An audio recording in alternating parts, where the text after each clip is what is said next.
প্রধান উপদেষ্টা প্রেস সচিব শফিকুল আলম বলেছেন, এক সময় না এক সময় শেখ হাসিনা ও আসাদুজ্জামান কামালকে দেশে ফিরতেই হবে এবং বিচারের মুখোমুখি হতেই হবে।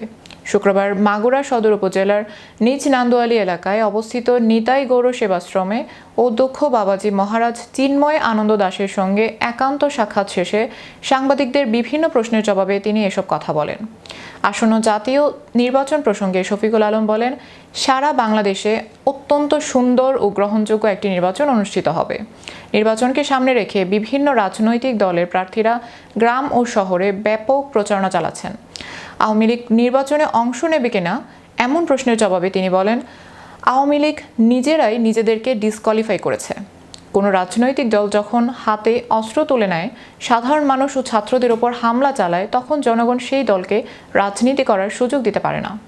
তিনি আরও বলেন, বিগত সময়ে আওয়ামী লীগ বাংলাদেশে ফ্যাসিবাদ কায়েম করেছিল। স্বাধীনতার চেতনাকে পুঁজি করে মানুষের মৌলিক অধিকার হরণ করা হয়েছে। যুবলীগ ও ছাত্রলীগদের সঙ্গে যুক্ত ব্যক্তিদের পুলিশ ও এনএসআই সহ বিভিন্ন গুরুত্বপূর্ণ পদে নিয়োগ দেওয়া হয়েছে। শফিকুল আলম অভিযোগ করে বলেন, আওয়ামী লীগ সরকারের সময় সাধারণ মানুষের উপর ব্যাপক অত্যাচার ও জুলুম চালানো হয়েছে। এসব ঘটনার জন্য সাবেক প্রধানমন্ত্রী শেখ হাসিনা ও তৎকালীন স্বরাষ্ট্রমন্ত্রী আসাদুজ্জামান কামাল সহ আওয়ামী লীগের সংশ্লিষ্ট সকলকে বিচারের আওতায় আনতে হবে। এজন্য তাদের অবশ্যই দেশে ফিরে এসে বিচার মোকাবেলা করতে হবে।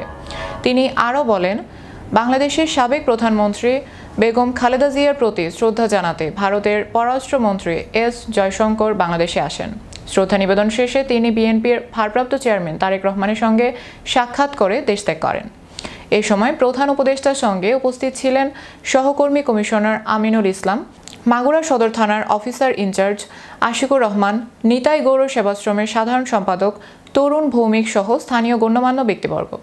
আপনি গুম খুনে জড়িত, সে তো পলিটিক্যাল স্পেস কেউ দিবে না, কেননা সে আবার আসলে সে আবার আপনার অধিকার হরণ করবে, আবার আপনাকে গুলি করবে। শঙ্কর এই কারণে আসেন, এসে বাংলাদেশীন, কিন্তু উনি যখন সংসদ ভবনে আসেন তখন তাকে তার সাথে আমাদের ল অ্যাডভাইজার এবং খলিল আমাদের ন্যাশনাল সিকিউরিটি অ্যাডভাইজার জাস্ট একটু ওনার সাথে এক্সচেঞ্জ মিটিং করেছেন। তারপর উনি মূলত কথা বলেছেন বিএনপির অ্যাক্টিং চেয়ারপারসন তারেক জিয়া।